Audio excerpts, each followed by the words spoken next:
الاخطاء التحكيميه موجوده. أيوة. لكن الفجر التحكيمي لا. هذا الحكم فاجر، هذا الحكم فاجر، هذا الحكم فاجر، هذا الحكم قابض، هذا الحكم قابض، هذا الحكم فاجر. قابض من مين؟ اسألوا قابض من مين؟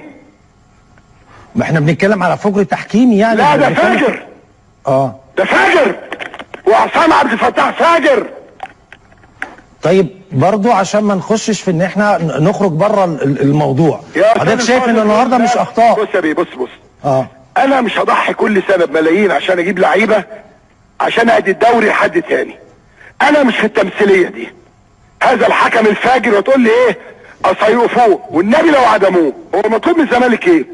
يشتري انت عمال تعد في دوري الثاني والثالث والرابع وخدنا التاسع وخدنا ال 18 ودخلنا. لا يا حبيبي المره دي لا. المره دي لا، مش هسمع بالكلام ده. لا هتأمك يا اللي كنت حاكم النهارده. مش هنسكت. بقول لك مش هنسكت. واللي بقى عايز يا بيه تعمل تمثيليه ان ال 15 نادي ولا ال 17 نادي كومبارسات كده وفي الاخر تهدي نادي معين الدوري، ما عندناش مشكله.